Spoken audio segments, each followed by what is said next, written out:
so bad, ready to throw my life away. Didn't know what I had, feeling locked up all night and day. Till you came around, picked me off the ground. Was lost but now I'm found. Amazing grace, how sweet the sound that saved a wretch like me. I once was lost but now I'm found. Was blind but now I see. Oh, I do not deserve it, I'm too far from worthy. You're the only one who ever could be perfect. Every day I fall short, but you still say I'm yours. What a beautiful night. You say you won't go despite all my Vegas tears fill my eyes. 'Cause you came around, picked me off the ground. Was lost but now I'm found.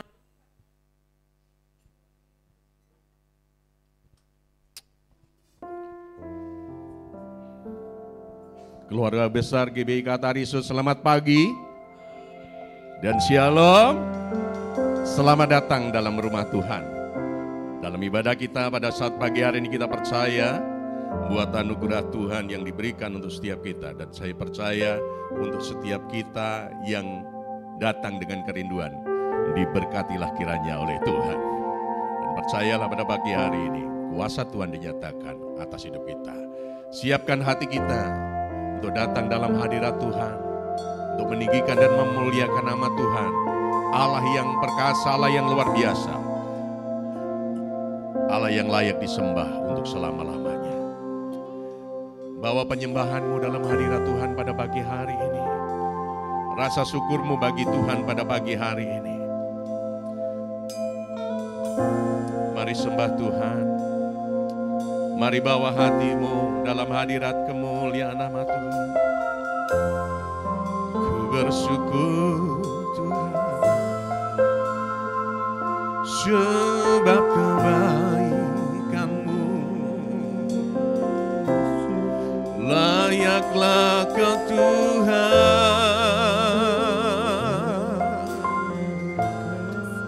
dimuliakan dan diagungkan.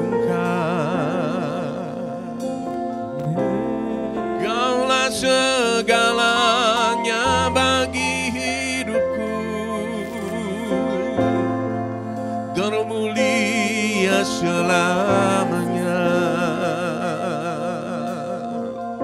Kau Allah agung perkasa selamanya. Ku tinggikan Kau Bapa yang baik dan Namamu besar lebih dari segalanya. Kau berkuasa atas bumi dan surga. Menyanyikan pujian syukur bagi namamu, Kau Tuhan yang terbaik dalam hidupku.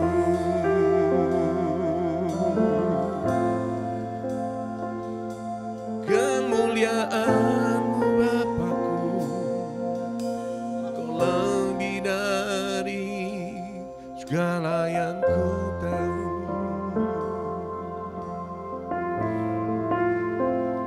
Terpujilah Engkau selalu, Bapa, Tuhan dan Rajaku. Ku percaya kasih-Mu yang sungguh besar, yang nyata dalam hidup. Ku mencari hadirat dalam kemuliaan kasih-Mu. Ku naikkan pujian syukur bagi Nama-Mu.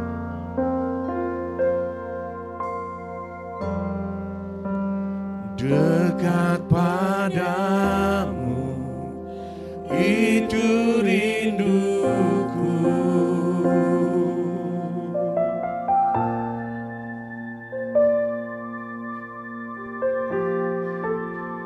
Setiap kataku kau pun menunggu.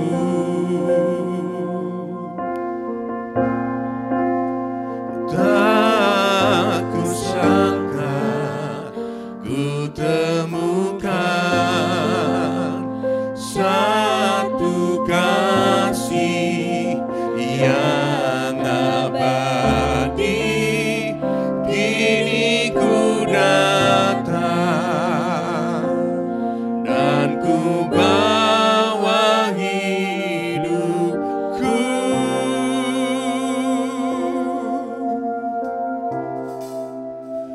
Memandang wajahmu, mengikuti kebaikanmu, mengejar hadirmu dalam hidupku.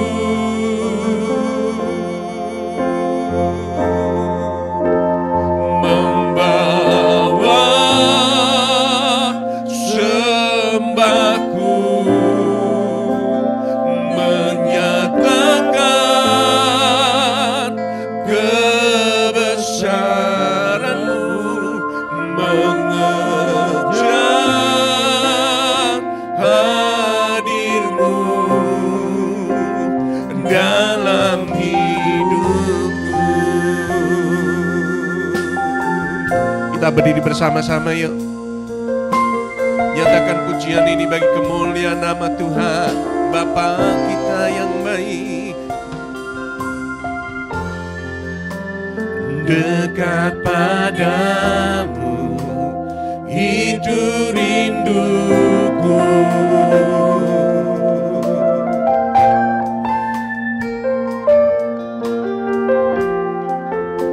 Setiap kataku kau pun menunggu. Tak kusangka ku temukan satu kasih yang abadi. Kini ku datang dan ku bawa hidupku.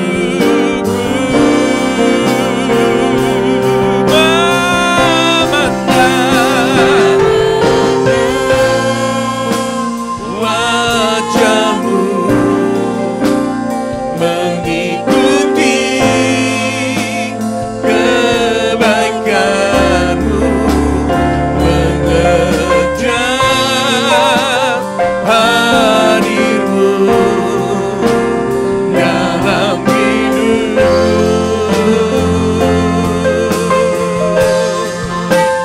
Membawa sembahku, menyatakan kebesaran-Mu, mengejar hadir-Mu dalam hidup. Memandang wajah-Mu,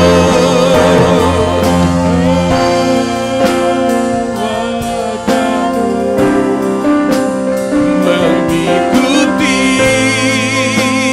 kebaikan-Mu, mengejar hadir-Mu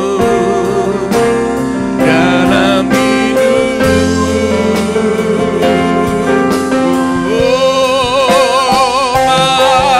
Bawa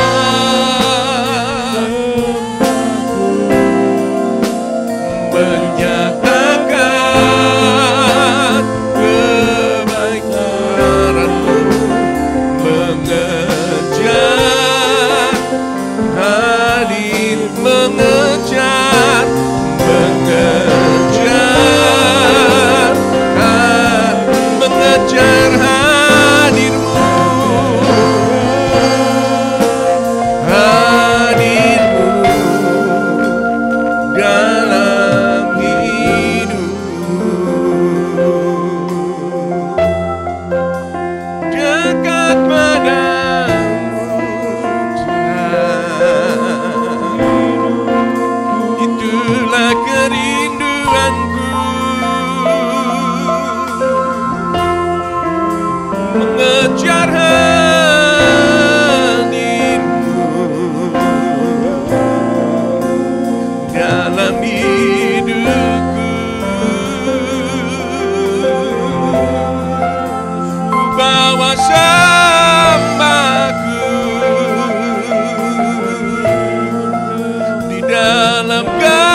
persembahan yang kudus bagimu. Inilah pujian sembah kami Tuhan. Kau Allah yang layak terima pujian, hormat dan kemuliaan. Ku bersyukur hanya bagi nama-Mu Tuhan. Mari sembah Tuhan, mari tinggikan nama-Nya. Oh, Kau Tuhan Allah yang berkuasa, Kau Tuhan Bapa yang baik dan setia. Bawa hidupku dalam hadirat dan kuasa-Nya. Mulia aku, berkasa, ajaib dan setia. Mulia nama-Mu Tuhan. Kemuliaan-Mu, kemuliaan-Mu yang memenuhi hatiku. Mari Bapak, Ibu dan saudara-saudara, bawa penyembahan-Mu dalam altar kemuliaan Tuhan yang kudus di pagi hari ini. Dengan segenap hatimu, dengan segenap sukacitamu, dengan segenap kasih-Mu bagi Tuhan. Segenap haleluya, haleluya, haleluya.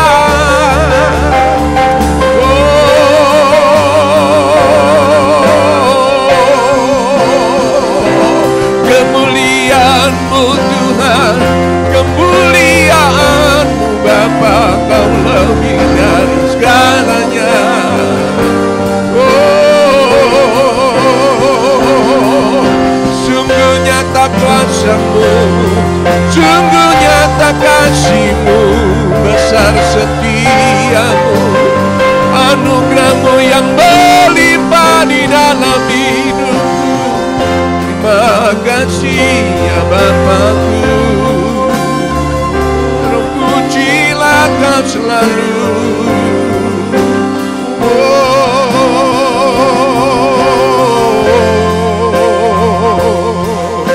Sabalina nama sekata naramase, Oliana burihayu aliarno. Sidano e alese almari, Sedo anami siano yariaba, Soka ile adios in ma parmeo as, Se olere manama muresa, Goyo yani alio, Saiban barbeke undul. Yuali megina ya lama, robiase, robiase, gunung holian mengmingsa, rohania Yesua, baik lebih bersih, lo yase. Merirosi dan pirpimo yoasene in benin borsua in primostia tono yulo agung mulia Kala yang setia, kuasa-Mu besar selamanya, kasih-Mu besar yang termulia, ajaib dan setia. Kuasa-Mu nyata dan selalu bekerja, berkuasa selamanya, selamanya.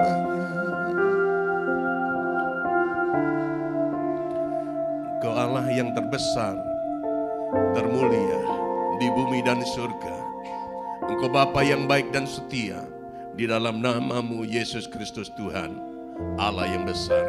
Kami bersyukur buat waktu yang Kau berikan, kesempatan kami boleh ada untuk bersekutu di dalam rumah-Mu, memandang wajah-Mu dan meninggikan nama-Mu. Ku percaya ada kuasa-Mu yang bekerja di tengah-tengah kami, karena kami adalah milik-Mu dan kepunyaan-Mu Tuhan. Pagi hari ini kami satukan hati. Biarlah setiap hati kami boleh menjadi penyembah-penyembah yang benar, yang menyembah Engkau dalam roh dan kebenaran, dan kuasa-Mu nyata di tengah-tengah kami. Urapi setiap hamba-hamba Tuhan yang melayani pagi hari dengan urapan baru yang daripada Tuhan. Dan setiap umat-umat Tuhan yang hadir dengan penuh sukacita diurapi dengan urapan kuasa Tuhan. Sehingga ibadah ini luar biasa, bukan karena pelayan-pelayannya, tetapi karena Roh Allah sendiri yang bekerja di tengah-tengah kami, yang memberikan kekuatan, pembebasan dan kemenangan dan kesembuhan atas hidup kami. Sehingga jawaban yang daripada Tuhan, kuasa-Mu nyata bagi kemuliaan nama-Mu. Terima kasih, inilah hidupku. Kami persembahkan bagi kemuliaan nama-Mu dalam ibadah raya satu ini, hanya bagi kemuliaan nama Tuhan. Di dalam nama Yesus Kristus Tuhan, setiap kita yang percaya dan sepakat katakan bersama, amin. Haleluya. Sekali lagi selamat pagi. Shalom. Berikan high five. Tos kanan kiri. Yes. Ya. Tuhan memberkati engkau kanan kiri depan belakang boleh. Yeah. Tuhan memberkati engkau. Kalau sudah silakan duduk. Kita naikkan pujian bagi kemuliaan nama Tuhan Allah yang luar biasa.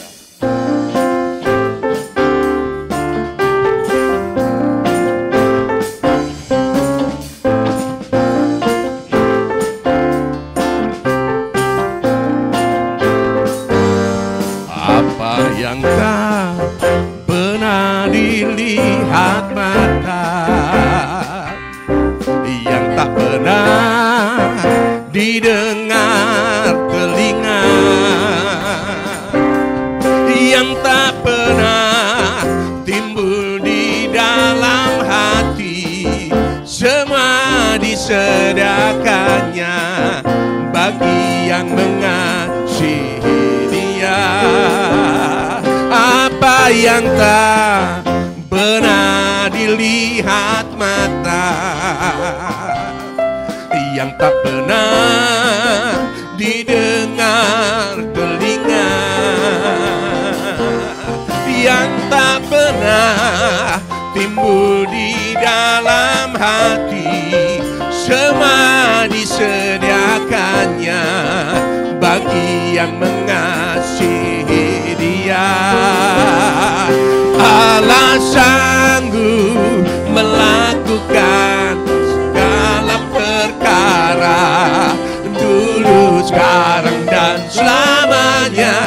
Kuasanya tidak berubah. Allah sanggup melakukan segala perkara, dulu, sekarang, dan selamanya.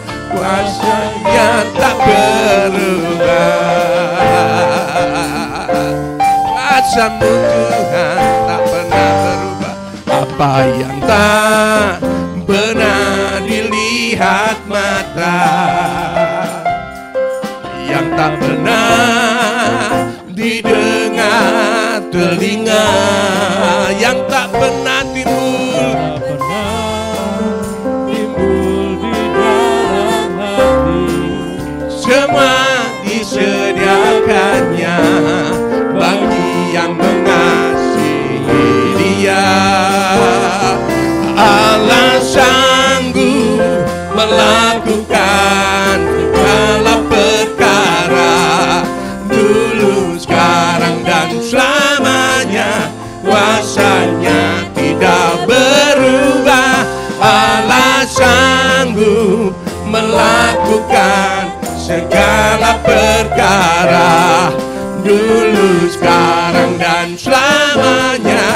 Kuasanya tak berubah. Sama-sama katakan, Allah sanggup melakukan segala perkara, dulu, sekarang, dan selamanya. Kuasanya tidak berubah. Allah sanggup melakukan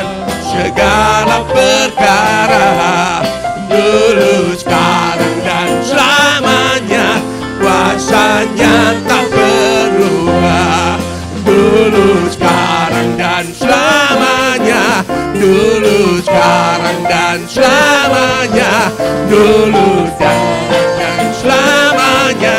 Kuasanya tak berubah.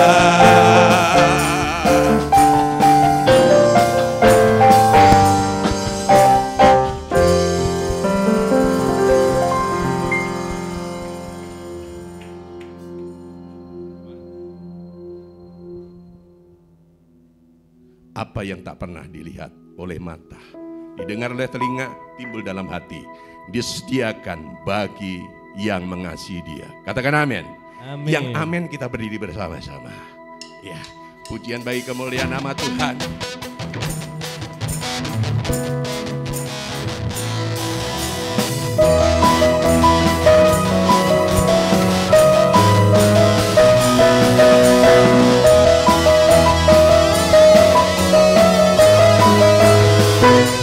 Lihatlah betapa baiknya Tuhan, rasakan dan nikmati kasih-Nya, setianya takkan pernah berubah, pemeliharaannya sempurna.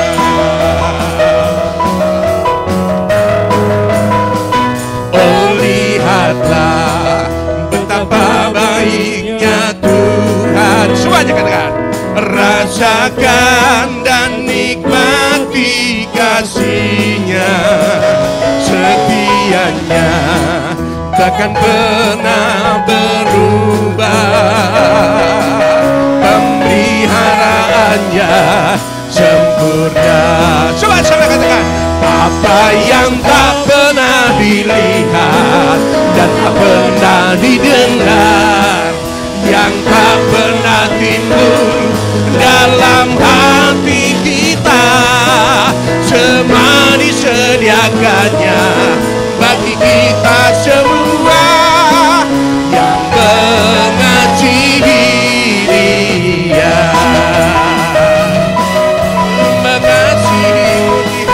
Oh, lihatlah betapa baiknya Tuhan, rasakan dan nikmati kasih-Nya, setianya takkan pernah berubah, pemeliharaannya sempurna.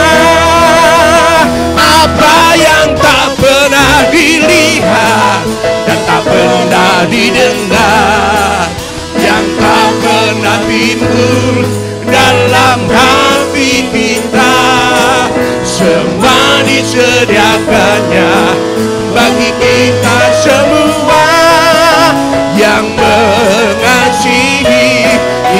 Sekali lagi sama-sama katakan, apa yang tak pernah dilihat dan tak pernah didengar, yang tak pernah timbul dalam hati kita, semua disediakannya bagi kita semua yang mengasihi Dia, bagi yang mengasihi Dia, yang mengasihi Dia, yang mengasihi Dia, yang mengasihi Dia. Sungguh nyata kasih-Mu atas hidup kami Tuhan.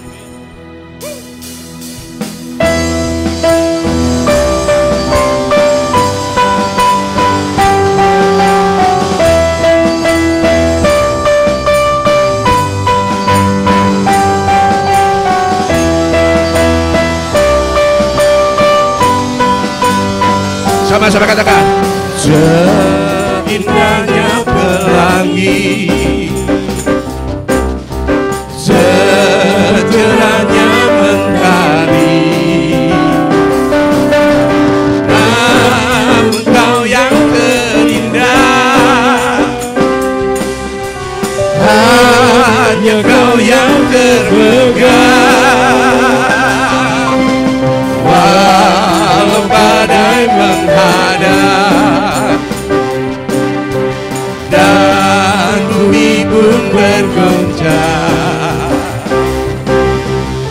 namun Kau yang setia menjagaku selamanya. Nyata kasih-Mu di sepanjang hidupku, segenap darah-Mu telah tebus dosaku. Sungguh nyata kasih-Mu di sepanjang hidupku, genggam hatiku hanya untuk-Mu.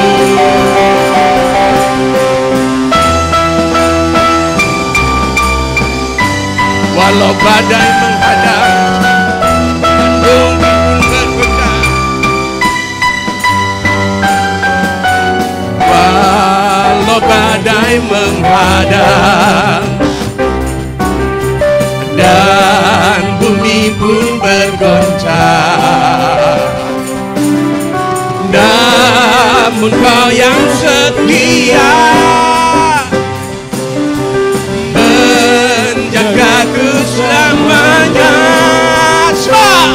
Sungguh nyata kasih-Mu di sepanjang hidupku, genggam hatiku. Sungguh nyata kasih-Mu di sepanjang hidupku, hanya untuk-Mu.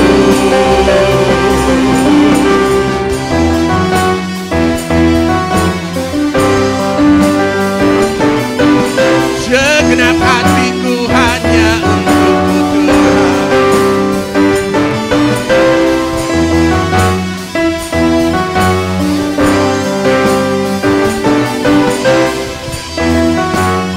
Sama-sama nyatakan sungguh nyata. Come on.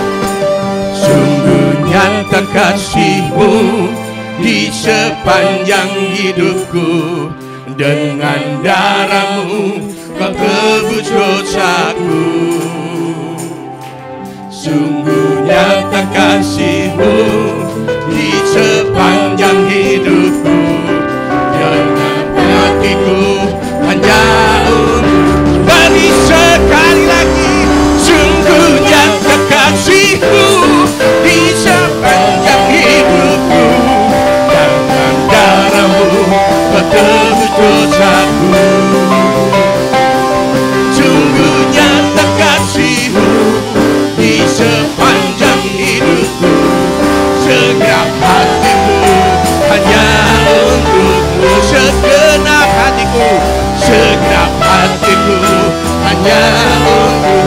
Segenap hatiku, segenap hatiku hanya untuk-Mu.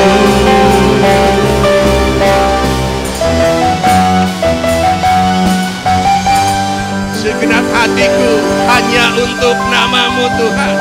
Sungguh besar dan nyata kuasa-Mu atas hidupku.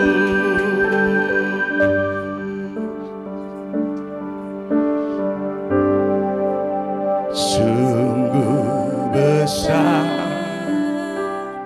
pengorbanan-Mu bagiku, terlalu dalam untuk dimengerti. Sungguh besar,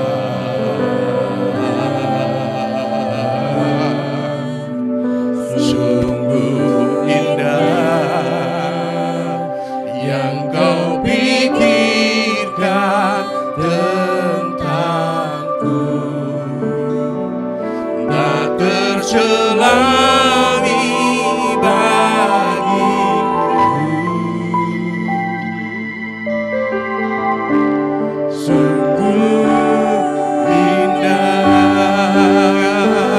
sungguh besar, sungguh besar pengorbanan-Mu bagiku.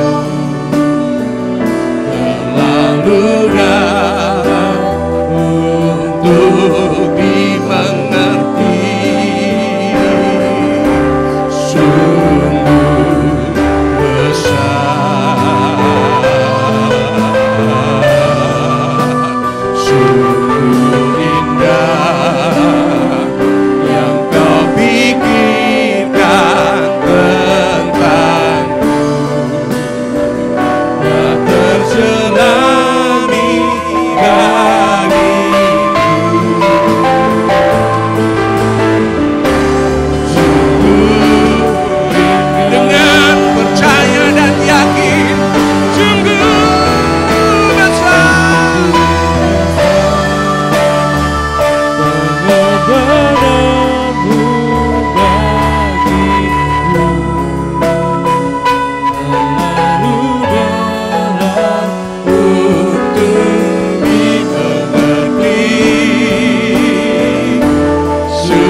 Kasih setiamu tidak pernah undur dari kami.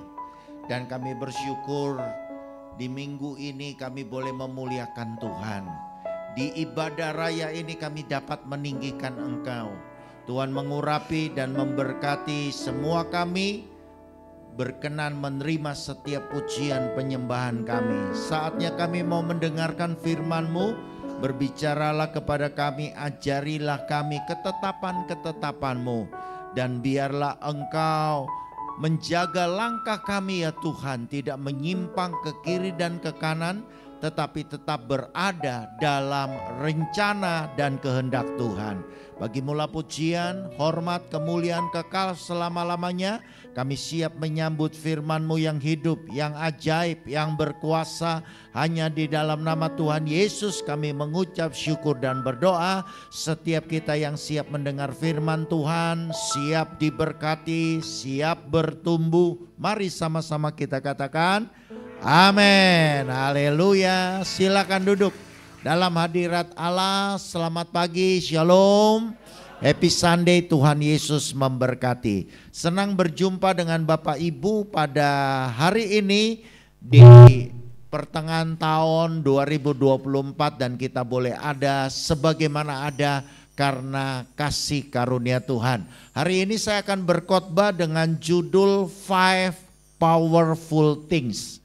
Ada 5 hal yang penuh kuasa dan kita boleh diberkati lewat firman Tuhan ini. Mari kita buka di dalam Markus pasal 1 ayat 22.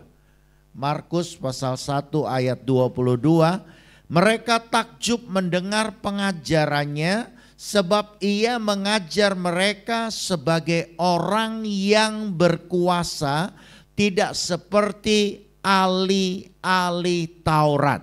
Perhatikan kata ia mengajar mereka sebagai orang yang berkuasa, man of authority.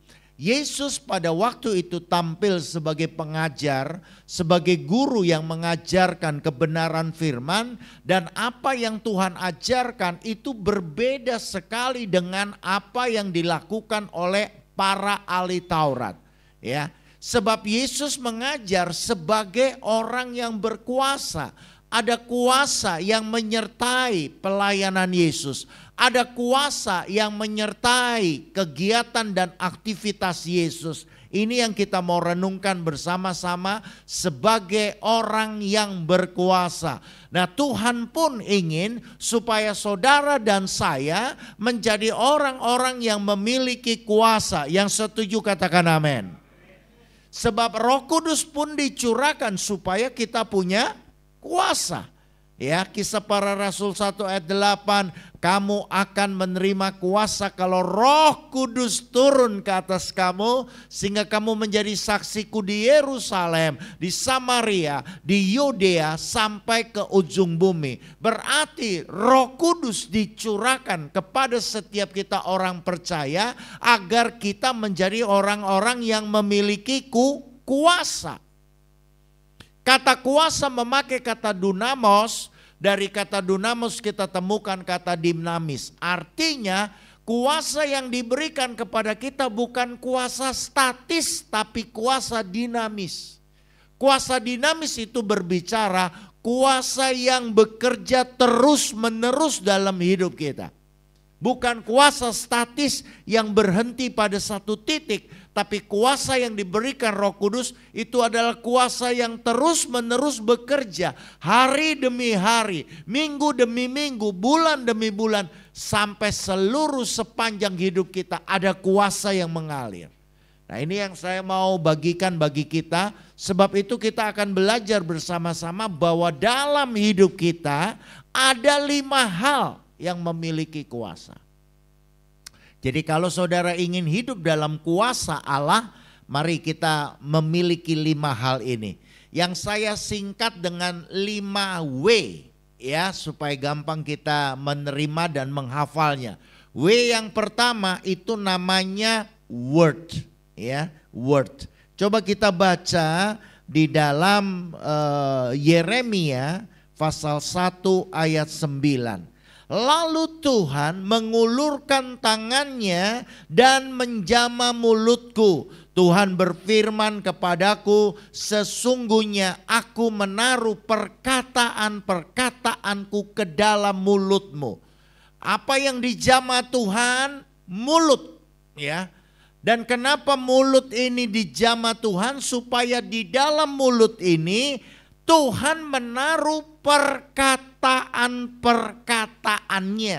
Berarti dalam mulut kita ada firman. Dan di dalam firman ada kuasa untuk mencipta. Amin. Karena Tuhan mencipta langit dan bumi hanya dengan firman. Dia berkata, jadilah terang, maka terang jadi. Jadilah tumbuh-tumbuhan jadi. Jadilah binatang, binatang jadi. Hanya dengan kata-kata. Nah, kadang-kadang kita nggak mengerti bahwa dalam mulut ini ada kuasa firman. Sebab itu ketika kita mau menjadi orang yang memiliki kuasa dalam hidup ini, maka kita perlu menjaga perkataan kita. Word ini harus dijaga, saudara. Karena dalam mulut saudara, dalam perkataan saudara, ada kuasa firman yang bekerja. Amin. Dan saudara, ada seorang profesor doktor yang bernama Masaru Emoto. Nah, Profesor Doktor Masaru Emoto dari Jepang ini, dia adalah ahli air. Jadi dia memang punya kemampuan untuk mempelajari ilmu tentang air. Jadi dia ahli air. Nah, Masaru Emoto ini dalam bukunya The Hidden Message in Water atau ada pesan tersembunyi dalam air, dia mengatakan, dia menyelidiki bahwa air itu ternyata bisa merespon setiap bunyi-bunyian atau setiap kata-kata yang ada di sekelilingnya. Lalu Masaru Emoto ini membuat percobaan. Ya, percobaan pertama dia sediakan sebuah wadah berisi air. Lalu Masaru Emoto ini mulai mengucapkan kata-kata yang positif. Kata-kata yang bagus tentang cinta, tentang kedamaian. Lalu dia mulai membunyikan musik yang indah, musik yang lembut. Dia lakukan percobaan ini. Setelah dia lakukan ini, dia melihat air, molekul-molekul dari air ini, ya, pakai alat tertentu, dia lihat bahwa molekul-molekul air ini menciptakan bentuk-bentuk yang bagus, bentuk-bentuk yang indah, ya. Jadi ketika ada kata-kata yang bagus, kata-kata yang positif, kata-kata tentang cinta, tentang kedamaian, ada musik yang lembut, yang indah mengalun, saudara. Nah, maka molekul-molekul air ini merespon. Dan bentuknya indah, bentuknya bagus. Lalu dia membuat percobaan yang kedua, menyiapkan wadah yang sama dengan air yang sama. Tapi kali ini Masaru Emoto mengucapkan kata-kata yang negatif. Dia mencaci maki, ngomong-ngomong yang kotor, dia berbicara kasar, lalu dihidupkan, ya, dibunyikan musik dengan yang hingar-bingar. Musik yang keras, musik yang bising, musik yang hingar-bingar. Setelah itu dites lagi air itu dengan alat tertentu, ditemukan bahwa molekul-molekul air itu merespon, dia membentuk bentuk-bentuk yang tidak beraturan. Bentuk-bentuk yang buruk, bahkan bentuk-bentuk yang mengerikan. Nah, dari percobaannya ini Masaru Emoto mengingatkan lewat bukunya The Hidden Message in Water bahwa kita harus sadar, kita harus paham 70% tubuh kita ini terdiri dari air. Maka kenapa dokter menyarankan satu hari minum 8 liter air? Karena tubuh ini 70% terdiri dari air. Ya. Sehingga ketika kita kekurangan air, apalagi dehidrasi, itu pasti mengganggu metabolisme dan organ-organ tubuh kita. Sehingga Profesor Dr. Masaru Emoto mengatakan, kalau Anda mau sehat, kalau Anda mau baik staminanya, organ-organ dan metabolisme tubuh Anda bekerja dengan baik, maka Anda harus mulai mengucapkan kata-kata yang positif. Sebab air dalam tubuh Anda itu akan merespon setiap kata-kata yang keluar dari mulut Anda. Berarti kalau Anda mau sehat, maka kata-kata kita harus positif. Amin. Kata-kata kita harus kata-kata yang baik, saudara. Tapi ada banyak orang Kristen gak mengerti hal ini, ya. Sehingga mereka tanpa sadar, bahkan sengaja, bahkan gegabah, bahkan sembarangan di dalam berkata-kata, ya. Padahal Tuhan katakan, aku akan menaruh firman-Ku dalam mulutmu. Dalam mulut kita ditaruh kuasa. Dalam perkataan kita ditaruh firman yang punya kuasa mencipta. Jadi saya berdoa kalau Anda mau menjadi orang yang memiliki kuasa dalam hidup ini, ya, maka yang pertama dari 5 powerful things adalah words. Mulai katakan kata-kata yang positif. Amin. Jangan kita mengutuki orang lain, mengutuki anak sendiri.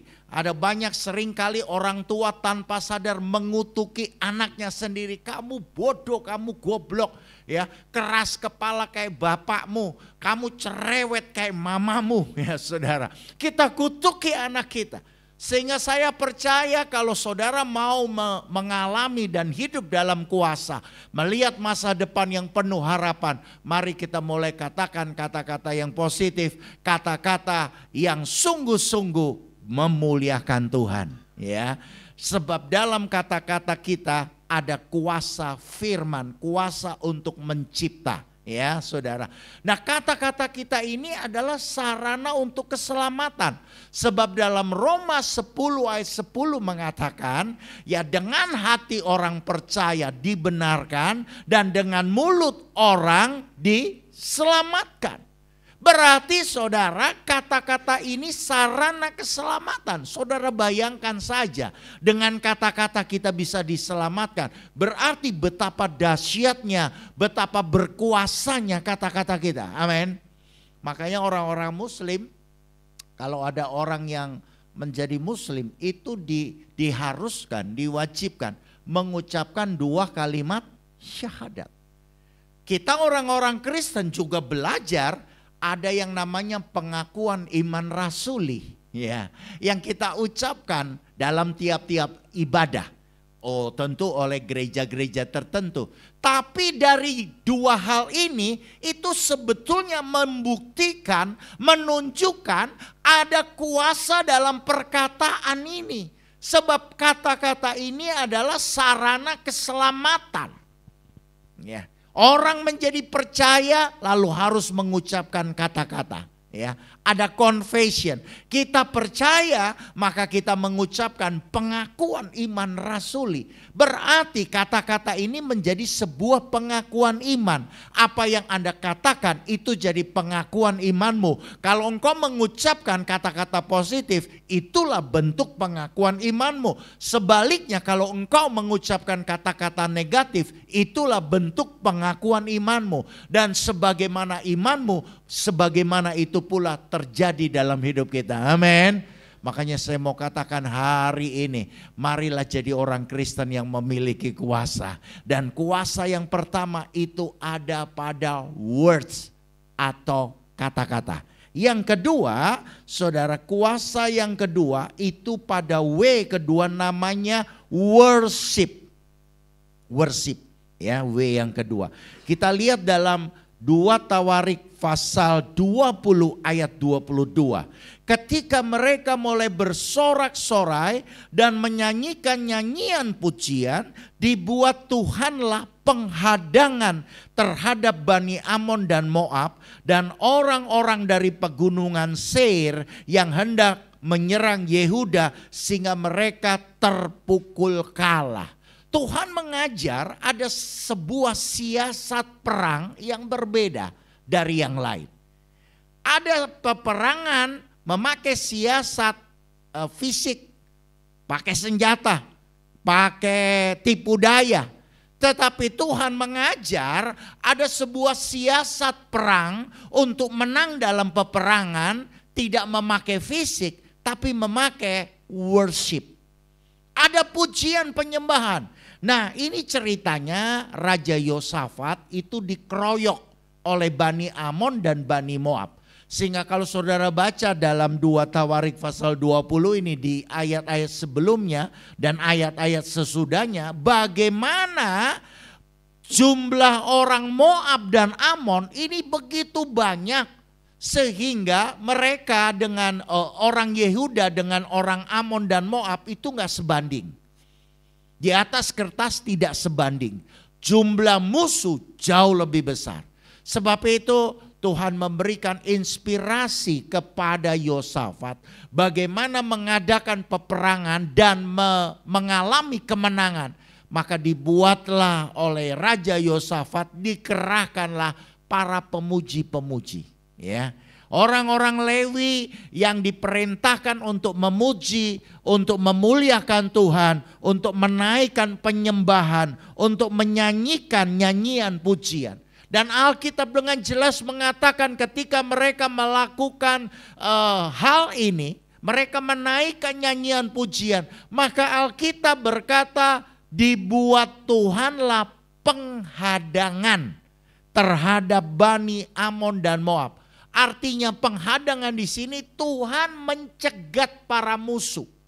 Sehingga orang Yehuda tidak konflik langsung dengan musuh, tapi para musuh berhadapan langsung dengan Tuhan. Ini yang disebut Tuhan berperang ganti kita. Amin. Kita tidak lagi berperang, tapi Tuhan yang menggantikan peperangan. Betapa dahsyatnya. Dan kalau orang melawan Tuhan, siapakah yang dapat melawan Tuhan? Maka Alkitab katakan Moab, Amon dibuat Tuhan kalah. Saudara, hari ini saudara mau mengalami kemenangan, saudara mengalami hidup dalam kuasa, maka yang kedua ini menjadi kunci bagi kita, yaitu worship. Makanya orang Kristen kalau lagi nyanyi, lagi menyembah, kerjakan dengan sungguh-sungguh. Jangan asal-asalan. Karena ada banyak saya lihat orang Kristen menaikkan pujian penyembahan, menganggap pujian penyembahan itu hanya bagian saja dari ibadah. Udah jadi kebiasaan gitu. Tanpa sadar bahwa di dalam worship ada powerful. Dalam pujian penyembahan ada kuasa. Benteng Yeriko ya, itu dirobohkan bukan dengan cara manusia, dengan fisik, tapi hanya dibuat oleh Tuhan. Mereka disuruh berkeliling saja. Berkeliling, dan pada putaran terakhir mereka harus bersorak-sorai. Sorak-sorai kemenangan, dan Alkitab katakan benteng Yeriko yang sangat tebal itu roboh. Nah, ada beberapa peneliti yang menemukan puing-puing reruntuhan benteng Yeriko. Ternyata mereka melihat bahwa benteng ini tidak roboh dari luar ke dalam, tapi dari dalam keluar. Kalau benteng Yeriko ini roboh dari luar ke dalam, berarti ada tekanan dari luar. Gempuran dari luar. Tapi ini ditemukan benteng Yeriko ini roboh dari dalam keluar. Kalau roboh dari dalam keluar berarti bukan dengan tangan manusia. Ada invisible hand. Tangan yang tidak nampak, yaitu tangan Tuhan kita yang berkuasa yang merobohkan benteng ini dari dalam keluar. Dan itu dibuat Tuhan ketika ada sorak-sorai kemenangan, ada pujian-pujian umatnya. Yang setuju katakan amin. Kasih tepuk tangan buat Tuhan kita yang dahsyat. Berarti worship ini luar biasa, saudara. Kenapa kita tahu ayat ini tapi kita tidak pernah mempraktekkan ayat ini? Sehingga kita jadi lemah. Derek Prince, seorang hamba Tuhan yang luar biasa yang dipakai Tuhan, dia pernah mengatakan, Tuhan punya 2 tempat tinggal. Yang pertama di sorga, Yang kedua di dalam hati yang lembut dan penuh syukur. Kalau hati saudara lembut dan penuh syukur, ada puji-pujian selalu dalam kehidupan Anda, Tuhan ada bertata di sana. Saudara, kalau saudara punya hati yang lembut dan penuh syukur, dalam hidup ini selalu ada nyanyian pujian. Ada ungkapan-ungkapan syukur kepada Tuhan. Tuhan Yesus baik, bahkan dia sungguh amat baik. Maka Tuhan berkenan menjadikan hati itu tempat tinggalnya. Dan kalau Tuhan bertata, sesuatu yang dahsyat pasti terjadi. Amin. Seorang raja itu otoritasnya dinyatakan di mana? Di tahta. Iya kan? Kekuasaan raja itu ada di tahta. Kalau raja sudah bertata, maka dia bisa memerintahkan apapun. Sebab apa? Sebab tempat kekuasaan raja itu di tahtanya. Dan waktu Anda menaikkan pujian penyembahan, Anda sedang membangun tahta buat Tuhan. Dan kalau Tuhan sudah bertata di sana, maka tidak ada yang mustahil bagi Tuhan. Tidak ada yang sukar bagi Tuhan. Karena bagi Tuhan semuanya mungkin, tidak ada yang mustahil. Dahsyat. Tapi kenapa kita nggak mau praktek ya? Kita tahu bahwa di mulut perkataan kita ada kuasa. Kita ngomongnya sembarangan. Kita ngomongnya sembrono. Kita tahu bahwa dalam worship ada kuasa. Kita menaikkan pujian biasa-biasa. Kaleng-kaleng saudara. Asal-asal. Tidak ada keseriusan. Bahkan sambil nyanyi. Sambil tertunduk ngantuk-ngantuk. Ya. Tidak sedikit ada yang menyanyi lagu pujian. Nggak menyanyi, nggak serius, nggak konsentrasi. Tapi cuma melihat dinding-dinding gereja. Ya, sehingga mereka hanya berkata cicak-cicak di dinding, ya, diam-diam merayap. Kenapa kita nggak mau praktekkan worship ini? Saya percaya kalau saudara mempraktekkan worship ini, maka hidupmu penuh kuasa. Betul, hidupmu penuh kuasa. Itu yang kedua, ya. Lalu W yang ketiga itu namanya wisdom. Kebijaksanaan, ya. Coba kita buka Amsal pasal 24 ayat 5. Orang yang bijak lebih berwibawa daripada orang kuat. Juga orang yang berpengetahuan daripada orang yang tegap kuat. Artinya orang yang memiliki kebijaksanaan itu lebih hebat dari orang kuat. Saudara lihat tuh, bos-bos, para manajer. Mereka memiliki kemampuan berpikir, betul gak? Mereka orang-orang yang pandai, memiliki pengetahuan. Lebih hebat mereka daripada satpam-satpam yang ototnya kuat.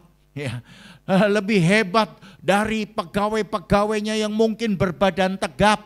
Biar bos orang kecil, orangnya pendek, tapi kalau dia lewat, anak buahnya yang gede-gede badannya, yang tegap, semua nunduk. Pagi bos. Ya, orang yang berpendidikan, orang yang memiliki pengetahuan itu lebih hebat daripada orang yang kuat. Ya, sebab apa? Sebab orang kuat itu cuma mengandalkan otot, tapi orang yang berhikmat mengandalkan otak. Saya kasih contoh Yusuf. Yusuf, kenapa dia berhasil menjadi orang kedua di tanah Mesir, tangan kanan Firaun? Karena dia berhikmat. Dia bijaksana. Walaupun sebelumnya Yusuf ini adalah anak desa, ya, orang kampung yang kerjaannya itu ya kerjaan kasar. Tetapi Yusuf dipakai Tuhan, ya, menjadi orang yang berhikmat. Pada awalnya dia adalah budak, betul lah. Budak itu cuma mengandalkan otot. Tapi kenapa Tuhan angkat hidup Yusuf menjadi orang yang luar biasa? Karena dia berhikmat. Lalu dari mana dia dapatkan sumber hikmat? Amsal 1 ayat 7 mengatakan takut akan Tuhan adalah permulaan pengetahuan. Tetapi orang bodoh menghina hikmat dan didikan. Kalau Anda mau pinter, dalam dunia ini ada sekolahnya. Anda mau memiliki ilmu pengetahuan, ada sekolahnya. Tapi hikmat tidak ada sekolahnya. Hikmat tidak bisa dipelajari dalam dunia ini, ya. Sehingga tidak ada orang yang punya gelar sarjana hikmat. Ya, Saudara. Orang punya gelar sarjana ekonomi, sarjana hukum, ya, sarjana pendidikan dan sebagainya. Tapi tidak ada yang memiliki gelar sarjana hikmat. Karena hikmat tidak bisa dipelajari di sekolah manapun di dunia ini. Tapi hikmat dapat kita miliki, kita terima kalau kita takut akan Tuhan. Jadi kalau saudara hidup takut akan Tuhan, saudara adalah orang yang hebat. Orang yang kuat, orang yang memiliki kuasa. Kenapa? Karena waktu kita takut akan Tuhan, kita menerima yang namanya wisdom. Ya, wisdom ini menjadikan kita menjadi orang yang memiliki kuasa. Hari ini saudara banyak hal yang harus kita putuskan. Saudara lihat kehidupan makin lama makin sulit, kehidupan makin lama makin menantang, kehidupan makin lama makin mengalami banyak persoalan. Tapi saya percaya orang-orang Kristen yang memiliki hikmat, dia pasti berkemenangan, dapat menjalani hidup, dia keluar lebih dari pemenang. Nah, hikmat itu kita temukan dalam apa, Saudara? Di dalam takut akan Tuhan. Saya baru pulang dari Nias, jadi bulan minggu kemarin dari Senin sampai Sabtu. Jadi tadi malam saya baru pulang dari Nias. Karena ada utusan dari sinode, dari pimpinan untuk saya menanam gereja di sana. Dan saya menemukan ada begitu banyak orang yang mengalami persoalan dan masalah. Ya, saya temukan ada banyak orang yang hidup dalam tekanan. Ya, jadi dalam beberapa hari saja ada 5 keluarga yang minta didoakan, 5 keluarga yang butuh konseling, semuanya bingung. Tidak tahu mana jalan keluarnya. Ya, saya bersyukur ya ketika ada hikmat, maka hikmat memberikan jalan keluar, memberikan solusi. Ya. Ada banyak orang bingung, bagaimana Pak Pendeta ini masalah saya A, B, C, D. Ya. Ada kemarin kami melayani seorang ibu, ya. Ibu ini stres saudara. Gak mau ngomong, diem aja. Kadang ngoceh-ngoceh sendiri gitu. Kenapa dia stres? Karena punya suami pencemburu dan suka ringan tangan. Makanya kami hadir untuk melayani ibu dan bapak ini. Terakhir kami suruh dia gandengan tangan. Ya, pertama agak males gandengan tangan. Ya, saya ngomong dulu bapak pacaran, ibu pacaran. Kenapa kok sampai begitu mesra? Setelah sudah menikah kok nggak mau gandengan tangan, tapi cemburu dan suka ringan tangan. Saya ajak suruh gandengan tangan, kita doakan. Saya percaya pemulihan Allah terjadi. Keluarga ini mulai dipulihkan Tuhan. Ada banyak masalah-masalah dalam hidup ini yang kita nggak tahu bagaimana jalan keluarnya, tapi lewat wisdom kita tahu bagaimana kita harus menjalani hidup ini. Dan wisdom itu kita terima lewat kita takut akan Tuhan. Jadi hari ini kalau saudara mau menjadi orang yang punya kuasa dalam hidup ini, praktekkan yang ketiga yang namanya wisdom. Takutlah akan Tuhan. Suami-suami takutlah akan Tuhan. Istri-istri takutlah akan Tuhan. Setiap anak muda di tempat ini takutlah akan Tuhan. Maka engkau akan hidup dalam wisdom. Ada kebijakan Allah, kebijaksanaan Tuhan turun atas kita. Sehingga kita bisa menjalani hidup ini. Kita bisa tahu apa yang kita harus kerjakan dan lakukan. Seperti Raja Salomo. Raja Salomo itu hikmatnya begitu tinggi sehingga ada 2 perempuan yang datang membawa anak mereka. Yang satu anak itu mati dan wanita ini masing-masing mengaku itu anak yang hidup itu anak mereka. Ini persoalan yang sulit. Pada zaman ini masalah yang sulit. Tapi Raja Salomo dapat menentukan, membuat sebuah keputusan yang tepat. Sehingga terjadi solusi. Hari ini ya Bapak Ibu yang dikasih Tuhan. Kadang kita nggak ngerti gimana ya Pak Pendeta didik anak saya. Waduh susah anak zaman sekarang ini dididik. Bagaimana ya Pak Pendeta menghadapi suami saya yang keras kepala belum mau ke gereja. Bagaimana ya Pak Pendeta menghadapi istri saya yang selalu melakukan hal-hal yang tidak menyenangkan. Banyak hal yang harus kita hadapi. Ada persoalan dalam rumah tangga. Ada masalah di kantor marketplace kita. Ada persoalan dalam gereja. Ada persoalan dalam hidup sehari-hari kita. Tapi setiap persoalan dapat kita jalani dan dapat kita memberi keputusan yang benar ketika ada wisdom yang bekerja. Dan wisdom itu bekerja atas kita ketika kita takut akan Tuhan. Pastikan Bapak Ibu, milikilah takut akan Tuhan. Wisdom itu akan bekerja di dalam hidup kita. Kalau wisdom bekerja, maka kita jadi orang-orang yang lebih dari pemenang. Kita orang-orang yang memiliki kuasa. Lalu W yang ketiga itu adalah willingness, ya, kerelaan. Kita lihat Mazmur 119 ayat 108, kiranya persembahan sukarela yang berupa puji-pujian berkenan kepadamu ya Tuhan. Dan ajarkanlah hukum-hukummu kepadaku. Allah tidak menerima semua pujian, tapi hanya pujian yang dipersembahkan secara sukarela. Allah menilai persembahan kita bukan dari besar kecilnya, bukan dari banyak sedikitnya. Tapi Allah menilai apakah kita memberikan persembahan dengan hati yang willingness, yang rela.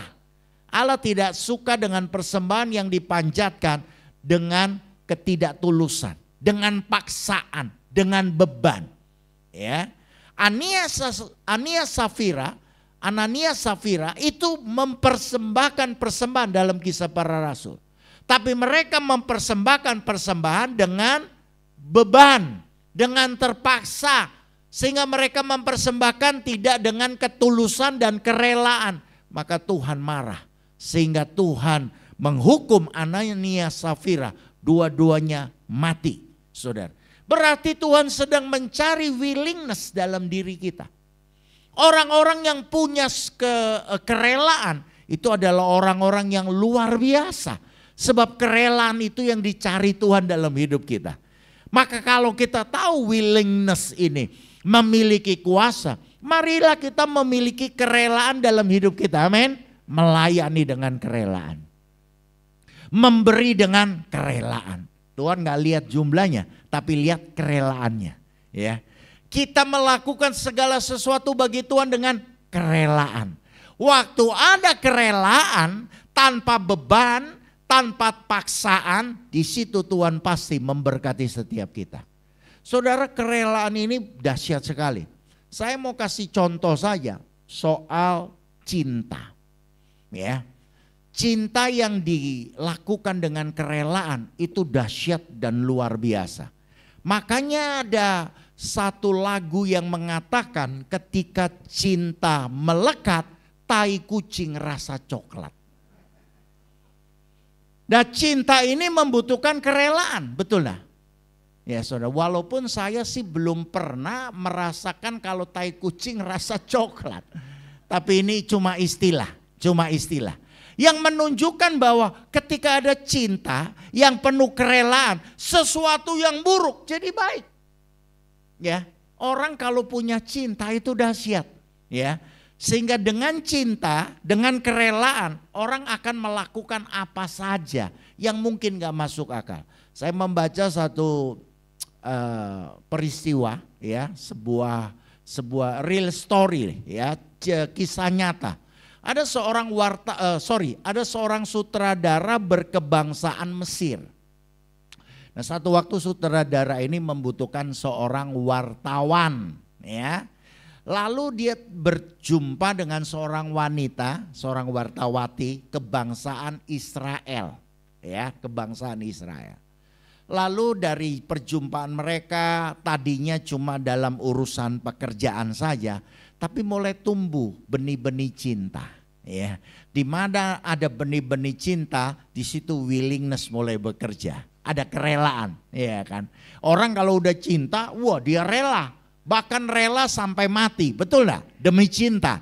Nah, ketika cinta mulai bekerja, lalu mereka akhirnya berhubungan, komunikasi, ya pacaran begitu, dan akhirnya mereka memutuskan untuk menikah, masuk ke dalam pelaminan. Lalu si pemuda ini minta kepada badan otorita Israel, karena kan beda bangsa, satu Mesir, satu Israel. Jadi pemuda ini minta kepada badan otorita Israel supaya mengizinkan si wanita ini ke Mesir. Akhirnya saudara, wanita ini pergi ke Mesir. Tapi di Rafah itu dicegat, tidak boleh keluar. Jadi rupanya badan otorita Israel tidak mengizinkan wanita kebangsaan Israel ini keluar dari Israel. Dan tentu kita tahu Mesir dan Israel itu bermusuhan. Mesir dan Israel itu banyak melakukan konflik, ya. Dulu peperangan di Timur Tengah diawali ketika Israel dan Mesir mulai perang. Lalu negara-negara lain ikut-ikutan. Ya. Jadi wanita ini tidak diizinkan masuk Mesir, dicegat di Rafah. Lalu si pemuda ini karena cintanya begitu besar, dia rela, willingness. Dia mau masuk ke Israel dengan cara bagaimana saudara? Masuk secara diam-diam, yaitu masuk lewat terowongan Gaza. Jadi ternyata terowongan Gaza itu betul-betul ada. Nah saudara, terowongan Gaza itu terowongan yang kecil-kecil. Sehingga beberapa waktu sebelum pemuda ini masuk lewat terowongan Gaza, ditemukan ada 5 orang yang mati sesak napas di terowongan itu. Ini terowongan kecil, saudara, bukan terowongan yang besar.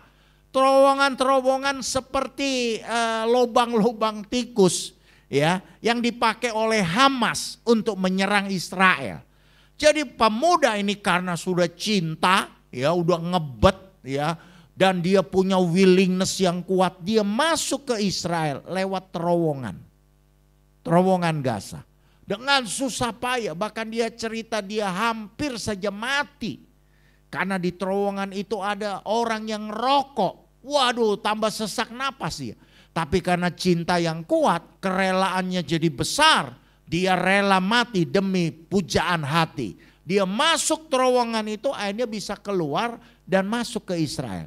Lalu dia melanjutkan perjalanan ke Tel Aviv. Sudah tahu, di Tel Aviv sudah ada 30 tentara Israel cegat dia. Dan dia dicurigai ada hubungan dengan ekstremis Hamas. Makanya ditahan, 3 bulan dia ditahan.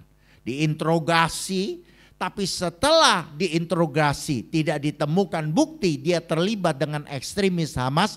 Dia dilepaskan tapi kena penjara rumah 6 bulan. Dan pemuda ini dipulangkan kembali ke Mesir.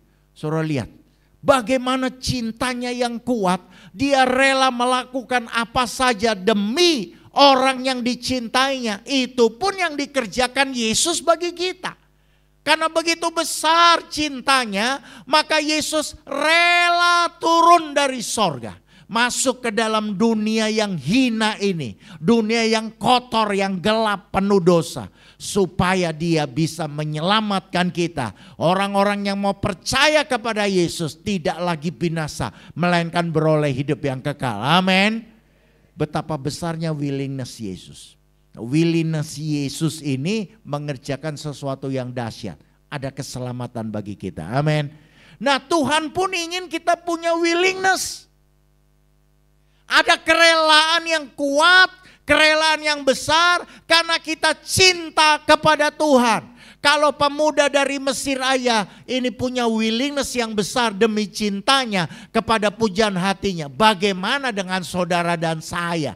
Apakah saudara punya cinta enggak sama Tuhan? Nah, cinta kita sama Tuhan itu dibuktikan lewat apa saudara? Willingness. Makanya saudara ketika pimpinan ngomong, Pak Roni pindah ke Nias, buka gereja di sana. Aduh, saya tadinya menolak saudara. Ya, udah nyaman di Jakarta. Puluhan tahun sudah nyaman di Jakarta, bahkan jadwal-jadwal pelayanan itu tahun depan itu sudah mulai terjadwal. Ya. Tapi saya berdoa sama Tuhan. Saya ngomong, Tuhan, kalau memang ini kehendak Tuhan, aku rela. Aku rela tinggalkan kemegahan gemerlapnya Jakarta dengan begitu banyak jadwal pelayanan demi jiwa-jiwa di sana. Ya, jadi kemarin kami ke sana dengan istri cari tempat, saudara. Ya, cari tempat, gimana kami bisa mulai merintis pekerjaan Tuhan di sana. Yang bagi saya itu rasanya susah, rasanya berat. Istri udah ngomong, ingat di sana nggak ada mall, ya nggak? Di sana nggak ada mall, nggak ada plaza, ya di sana itu nggak ada apa-apa, saudara. Bioskop nggak ada, angkot juga nggak ada, saudara. Jadi kemana-mana kita mesti naik bentor, ya. Dan di sana itu tempatnya gempa, saudara. 2005 itu gempa besar terjadi di Nias. Kemarin kami mengunjungi satu desa, namanya Desa Lahewa. Itu 3 jam dari Gunung Sitoli. Jalannya minta ampun, saudara, rusak setengah mati, ya saudara.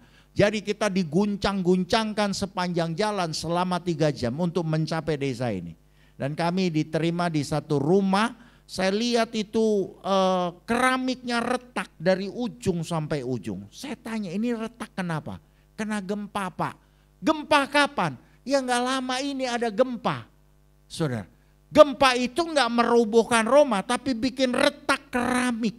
Ngelihat keramik itu saya mulai terpikir, wah gawat juga di sini. Ya nggak, saudara. Anak belum kawin lagi, ya saudara. Anak saya masih belum nikah. Nah, saya mau katakan secara manusia berat. Secara manusia berat. Tapi saya ngomong, saya mau cinta Tuhan. Mencintai Tuhan maka saya mau rela. Rela diletakkan di mana saja untuk pekerjaan Tuhan. Demi kehendak Tuhan. Makanya saya ambil keputusan. Ayo kita berangkat ke sana. Kita tanam gereja di sana. Ya, supaya berdiri gereja. Karena saya lihat begini, saudara, orang-orang di sana itu memang mayoritas Kristen, tapi semua beragama Kristen. Ya, mereka punya agama Kristen, tapi mereka masih hidup secara duniawi. Ya, mereka masih melakukan hal-hal yang tidak terpuji. Cara berpikir mereka, kekerasan hati mereka. Ya, sudah Kristen pun masih main ilmu-ilmu hitam, ya enggak. Makanya ada orang yang mengatakan, Pak, kalau ke Lahewa hati-hati. Masuk rumah jangan mau copot sepatu. Katanya kalau kita copot sepatu, kita injak rumah orang. Itu bisa terjadi sesuatu. Katanya di daerah Afulu itu angker, Pak. Bapak kalau di sana jangan tunjuk-tunjuk. Jadi kalau ada sesuatu yang bagus, wih bagus ya. Itu pulang katanya bisa kena sesuatu. Orang di sana masih suka dengan ilmu-ilmu, saudara. Kemarin kami mendoakan ada anak gadis pulang retret itu diam terus, ya. Tapi saya tahu ini memang tekanan jiwa. Jadi mungkin dia suka dibully ya sama teman-temannya. Dia tertekan, saudara. Nah, saya mau katakan saya masuk ke sana karena dengan harapan supaya ada orang dipulihkan. Memang mereka Kristen, tapi hanya beragama Kristen. Dan Kristen sebetulnya bukan ngomong soal agama, tapi Kristen berbicara tentang gaya hidup. Ya, sebab itu saya mau katakan willingness ini perlu sekali. Kalau kita punya kerelaan, maka sesuatu yang dahsyat pasti terjadi. Amin. Kalau kita punya kerelaan, kuasa Tuhan menyertai kita. Sebab Tuhan mencari persembahan sukarela. Ya, bukan persembahan paksaan, bukan persembahan dengan tekanan, tapi memberi dengan sukarela. Baru W yang terakhir yang memiliki kuasa itu weapon of war, ya, senjata peperangan. Efesus 6 ayat 10 sampai 11, akhirnya hendaklah kamu kuat di dalam Tuhan. Di dalam kekuatan kuasanya kenakanlah seluruh perlengkapan senjata Allah supaya kamu dapat bertahan melawan tipu muslihat iblis. Ya, kalau kita mau kuat, kita mau hidup dalam kuasa, maka kita harus mengenakan seluruh perlengkapan senjata Allah. Dan Alkitab mengatakan hendaklah kamu kuat di dalam Tuhan, di dalam kekuatan kuasanya. Tuhan mau supaya kita hidup dalam kekuatan kuasanya. Amin. Kita sedang berperang dengan kekuatan kuasa iblis. Saudara, hari-hari ini ngeri loh. Kekuatan kuasa iblis ini makin dilipat gandakan karena iblis tahu waktunya semakin dekat. Ya, orang hari-hari ini hidup banyak dalam tekanan loh, saudara. Banyak orang stres. Ya, baru-baru ini viral ada wanita yang separuh baya telanjang di pinggir jalan, tidur di pinggir jalan sampai akhirnya mati kelindes mobil. Saudara bayangkan, zaman sekarang ini orang memiliki pemikiran-pemikiran yang tidak wajar. Ada suami yang tidak suka sama istrinya karena masalah sepele dia bunuh istrinya, lalu dipotong-potong, dimutilasi, dan herannya dia mutilasi di depan banyak orang, kayak dia potong ayam, saudara. Bayangkan hari ini terjadi banyak hal-hal yang di luar nalar. Orang melakukan hal-hal yang bejat. Orang melakukan hal-hal yang melanggar hukum. Orang melakukan hal-hal yang melanggar atau di luar norma-norma yang berlaku dalam hidup ini. Kenapa? Kuasa kegelapan sedang bekerja dengan luar biasa. Tetapi kita bisa hidup dalam kemenangan kalau kita hidup dalam kekuatan kuasa Allah. Amin. Bagaimana caranya kita hidup dalam kekuatan kuasanya? Alkitab berkata, kenakanlah seluruh perlengkapan senjata Allah. Kata kenakan ini berbicara soal apa, saudara? Dipakai.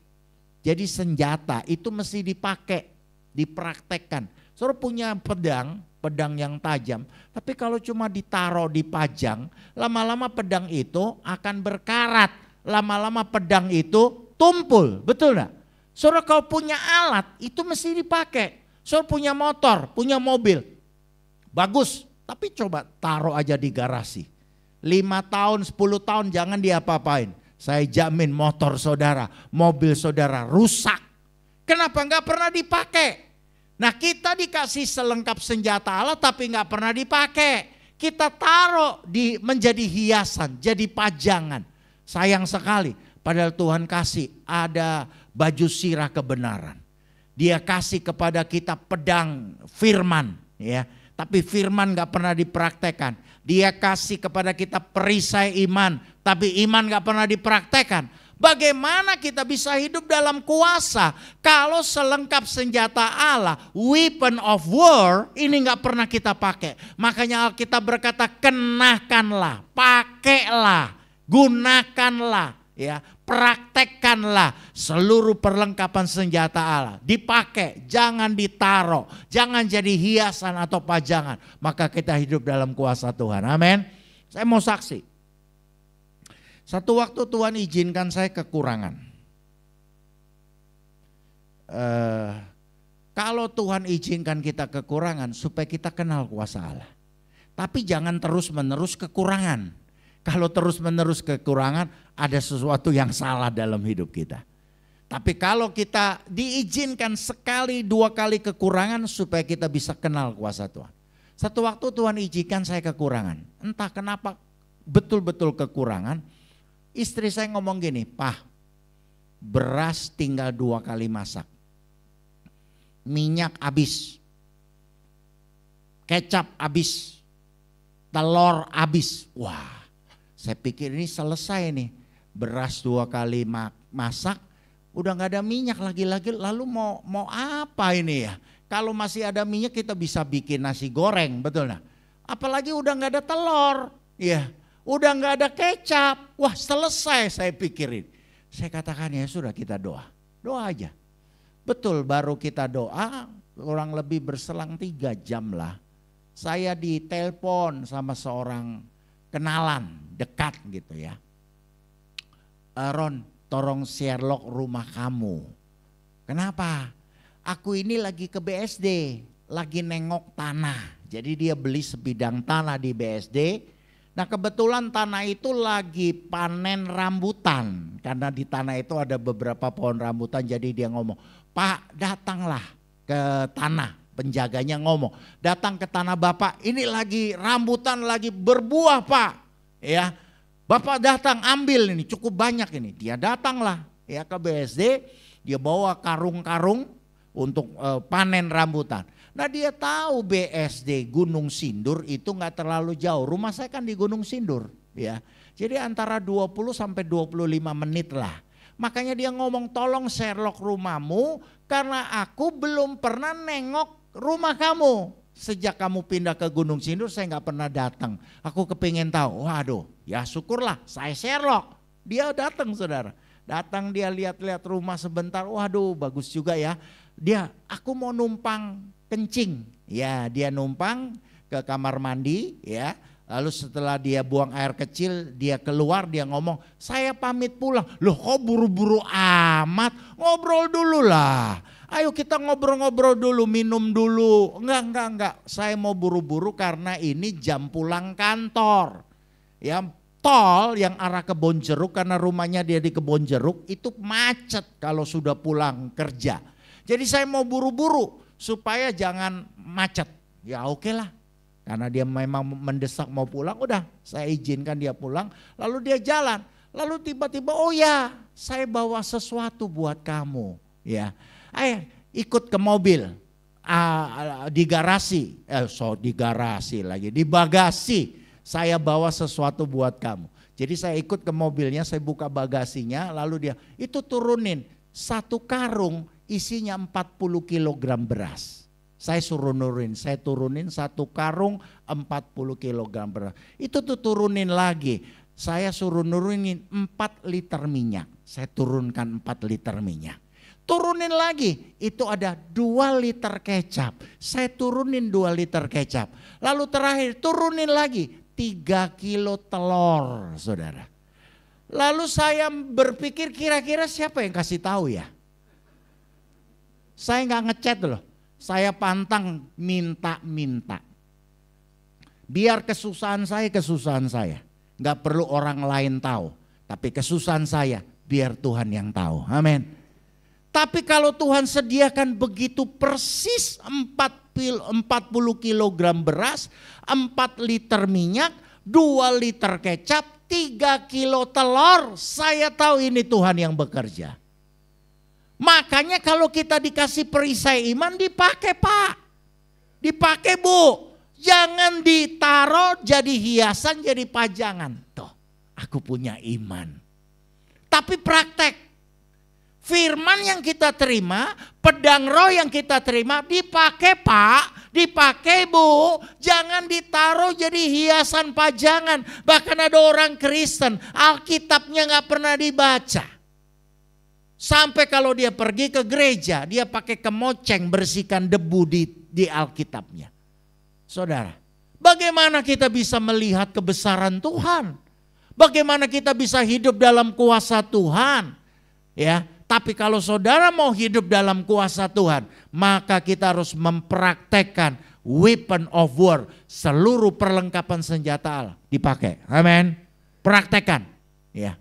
Karena apa? Karena Tuhan yang berfirman adalah Tuhan yang setia.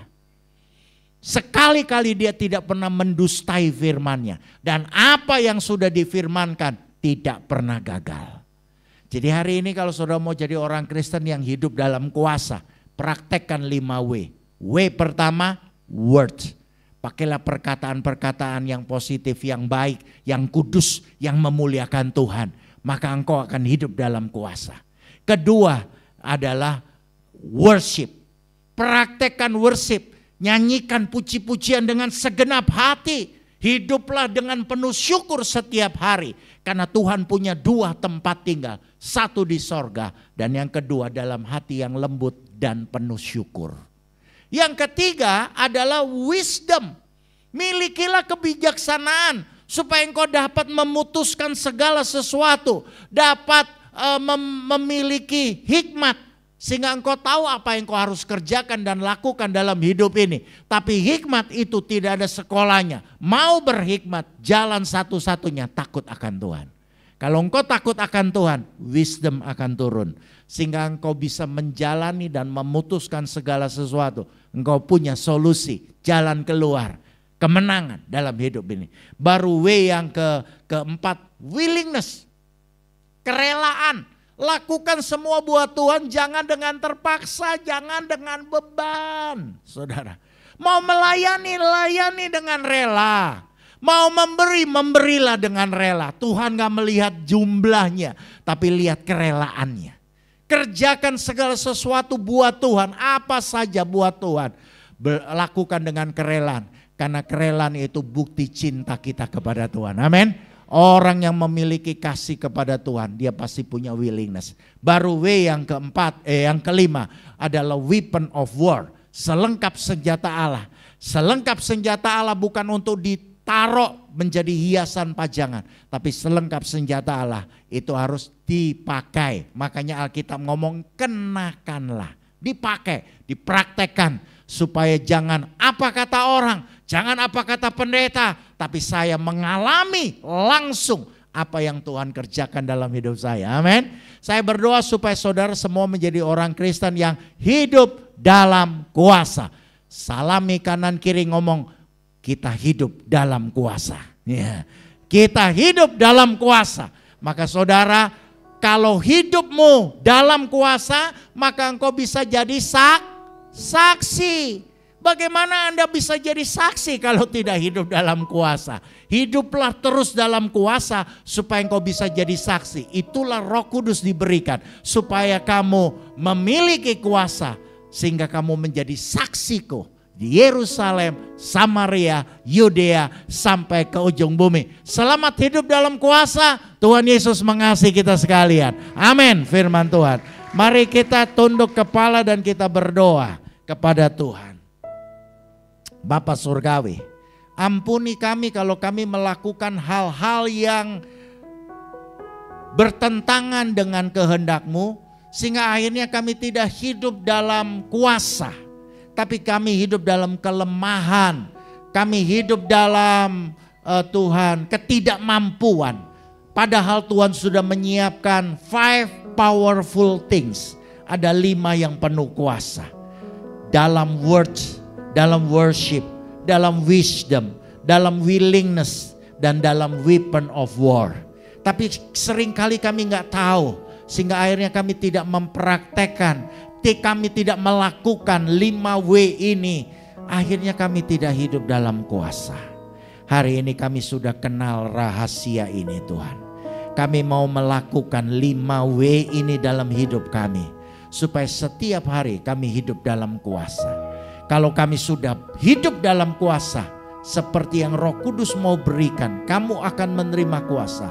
Maka pasti hidup kami jadi saksi Tuhan. Saksi Kristus dimanapun kami berada.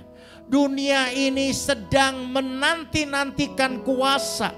Mereka tidak hanya menginginkan sebuah teori, tapi mereka ingin tahu, ingin melihat kuasa. Mereka ingin tahu apakah Allah yang kami sembah Allah yang hidup, Allah yang berkuasa. Kamilah yang harus menjadi saksinya, menyaksikan kuasa Allah, menyaksikan kebesaran Tuhan dalam hidup ini. Sebab itu pakailah kami Tuhan. Kami mau memanfaatkan 5W ini dalam hidup kami, supaya kami hidup setiap hari, hidup dalam kuasa Tuhan, supaya orang memuliakan Tuhan. Berkati dan meteraikan firman, bertumbuh, bertunas, berbuah lebat. Dalam nama Tuhan Yesus kami berdoa. Yang percaya, yang diberkati, sama-sama kita katakan amin. Tuhan memberkati.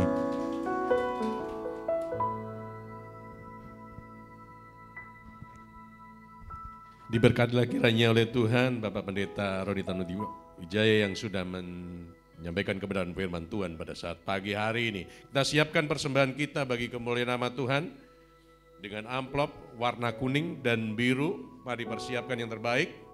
Atau Bapak Ibu boleh scan kris yang ada kanan kiri, yang ada tiang, ada tembok Bapak Ibu sekalian.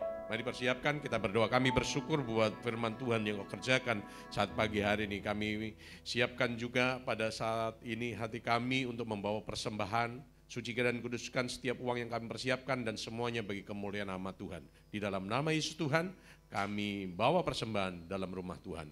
Amin. Pujian bagi Tuhan.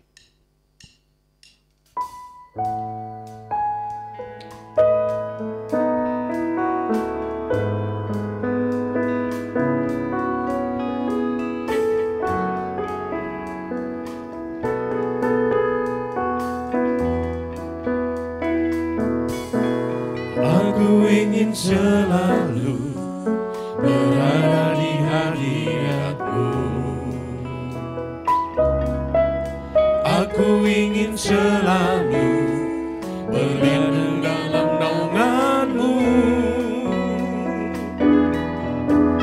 Di bawah kepak sayap-Mu, Kau bawaku terbang tinggi, melintasi langit biru, bagaikan Raja Wali, bagai Raja Wali, bagai Raja Wali, melintasi gunung tinggi, bagai Raja Wali, melintasi badai hidup, di bawah kepak sayap-Mu, Kau bawaku terbang tinggi, melintasi langit biru, bagaikan Raja Wali, melintasi langit biru, melintasi langit biru, bagaikan Raja Wali, melintasi langit biru, melintasi langit biru, bagaikan Raja Wali. Tuhan memberkati seluruh persembahan hamba-hamba Tuhan, jemaat Tuhan. Sekali lagi Tuhan berkati. Kita saksikan warta jemaat GBI Katarizo. Shalom jemaat GBI Katarizo, kiranya kita semua dikasihi Tuhan. Arta jemaat Minggu tanggal 23 Juni tahun 2024. Bagi jemaat yang ingin memberikan persembahan ke bank, silahkan mentransfer ke rekening BCA atas nama GBI Katarizo. Atau bisa menggunakan QRIS yang sudah disediakan. Terobosan doa dan puasa setiap Rabu jam 19.30 di gereja dan doa pagi Sabtu 5.30 via Zoom. Katarizo Kids diadakan setiap hari Minggu jam 9.15 di lantai 2. Mari Bapak Ibu membawa putra-putrinya untuk hadir yang diadakan di gereja. Bagi kaum muda-mudi, mari bergabung di ibadah pemuda dan remaja, diadakan setiap hari Sabtu jam 18 di gereja.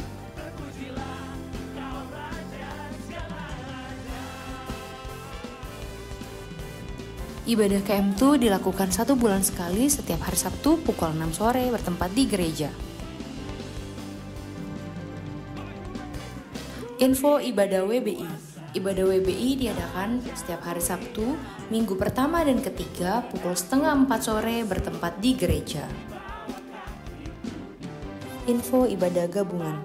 Mari kaum pria dan wanitanya Allah dapat bergabung di ibadah gabungan kompak dan WBI pada hari Sabtu tanggal 29 Juni pukul 7:30 malam di gereja. Info ulang tahun. Selamat ulang tahun kepada Saudara Stephen Junius, Bapak Toga Marpaung, Saudara Kevin Hardianto, Ibu Anis Hendrawati, Saudara Darik Azarel, Bapak Johan Saputra, Ibu Susana Ginting, Bapak Andreanus. Panjang umurnya, sehat badannya, kuat imannya di dalam Tuhan. Hari ini bukan hanya baptisan, tetapi awal dari perjalanan imanmu. Semoga terus teguh di dalam Kristus. Demikian warta minggu ini. Terima kasih untuk para pelayan yang melayani di minggu ini. Sampai jumpa di minggu depan. Tuhan Yesus memberkati.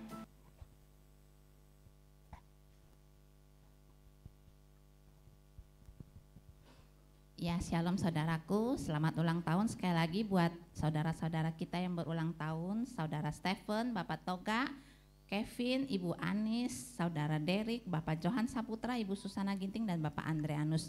Panjang umurnya, sehat badannya di dalam Tuhan.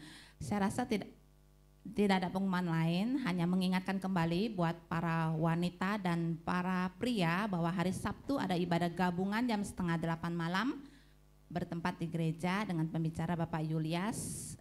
Kami undang buat wanita dan pria, jangan lupa untuk hadir dalam acara ini. Saya rasa tidak ada pengumuman lain, saya undang bangkit berdiri, kita akan mengakhiri ibadah kita. Di akhir acara ibadah kami pada pagi hari ini, Tuhan, hati kami sangat bersyukur kepada Engkau Bapa, karena Engkau begitu baik buat kehidupan kami Tuhan. Layaklah Tuhan kalau Engkau yang dipuji, dimuliakan pada pagi hari ini, karena Engkau Allah yang dahsyat, Engkau Allah yang maha kuasa Tuhan. Kalau firman-Mu Tuhan pagi hari ini meneguhkan kembali kami Tuhan, bahwa hidup kami ini penuh kuasa ketika kami memperkatakan dengan mulut kami Tuhan, dengan kata-kata yang positif, dengan kata-kata yang membangun. Kami juga mau membangun tata Allah Tuhan dengan puji-pujian, dan kami penuh hikmat Tuhan dengan hidup takut akan Tuhan, dan kami mau memiliki hati yang penuh kerelaan Tuhan untuk memberikan yang terbaik bagi Engkau, dan kami hidup dalam kekuatan Allah. Niscaya Tuhan, kuasa-Mu bekerja dalam kehidupan kami. Berkati Tuhan untuk hamba-Mu Bapak Pendeta Roni Tanujaya yang sudah memberkati kami. Kami percaya Tuhan dimanapun hamba-Mu melayani, urapan Allah terus dahsyat berkati hamba-Mu Tuhan, dan hamba-Mu boleh menjadi berkat bagi banyak orang. Berkati untuk keluarganya Tuhan, berkati untuk pelayanannya juga. Terima kasih Bapa, berkati juga Tuhan untuk para pelayan-pelayan-Mu Tuhan yang telah mengambil bagian pada pagi hari ini Tuhan. Kami percaya inilah kami Tuhan, hidup kami untuk melayani Engkau. Berikan kami hati yang lebih sungguh-sungguh Tuhan untuk memberikan persembahan yang harum, yang mulia bagi Engkau. Berkati untuk rekan-rekan kami yang berulang tahun dalam minggu ini. Kami berdoa Tuhan buat Saudara Stephen, buat Bapak Toga Marpaung, buat Kevin, buat Ibu Anis, Saudara Derek, Bapak Johan Saputra, Ibu Susana Ginting, dan Bapak Andreanus. Kami berdoa Tuhan di usia yang boleh Tuhan tambahkan kepada mereka. Mereka boleh menjadi pribadi-pribadi yang hidup berkenan kepada Engkau. Berkat umur panjang, berkat kesehatan, berkat kehormatan Tuhan limpahkan buat kehidupan mereka. Terima kasih ya Tuhan. Kami juga berdoa Tuhan buat anak-anak-Mu Tuhan yang mengambil langkah, yang kemarin boleh menerima baptisan Tuhan. Kami berdoa di dalam nama Tuhan Yesus, biarlah iman mereka semakin teguh. Mereka boleh menjadi anak-anak pribadi-pribadi yang lebih mencintai Tuhan. Dengan keputusan mereka kami berdoa, biarlah semakin hari mereka boleh lebih lagi Tuhan menjadi pribadi yang Tuhan perkenankan bagi Engkau. Terima kasih ya Tuhan, kami berdoa untuk bangsa dan negara kami Indonesia Tuhan. Mari ya Tuhan, kami bawa Indonesia ke dalam Engkau. Engkau memberkati bangsa kami Tuhan dengan pemimpin yang hidup takut akan Tuhan. Engkau memberkati bangsa kami dengan tanah yang subur Tuhan. Engkau memberkati bangsa kami dengan orang-orang yang hidup takut akan Tuhan. Terpujilah nama-Mu Bapa. Kami percaya Indonesia menjadi negara yang dipandang dunia, dan Indonesia juga Tuhan menjadi negara yang Tuhan boleh berkati senantiasa dengan orang-orang yang hidup berkenan kepada Engkau Bapa. Terpujilah nama-Mu Tuhan. Di akhir acara ibadah kami ini Tuhan, sebelum kami pulang, kami mau menerima berkat dari Engkau. Oleh sebab itu saudaraku, persiapkan hatimu, angkat tanganmu dan terimalah berkat dari Dia. Tuhan memberkati engkau dan melindungi engkau. Tuhan menyinari engkau dengan wajahnya dan memberi engkau kasih karunia. Tuhan menghadapkan wajahnya kepadamu dan memberi engkau damai sejahtera. Turunlah segala berkat ini oleh anugerah dari Allah Bapa, Tuhan kita Yesus Kristus, dan melalui persekutuan yang manis dengan Roh Kudus mulai dari saat ini sampai selama-lamanya. Jemaat Tuhan yang percaya boleh sama-sama kita katakan amin.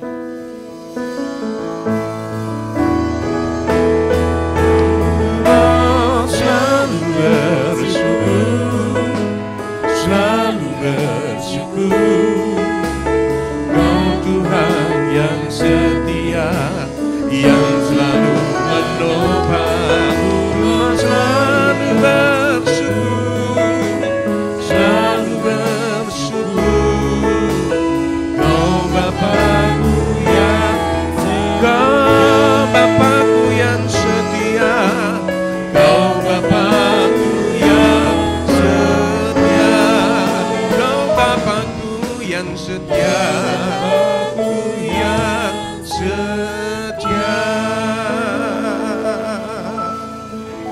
Selamat pagi, selamat hari Minggu. Tuhan memberkati kita semua.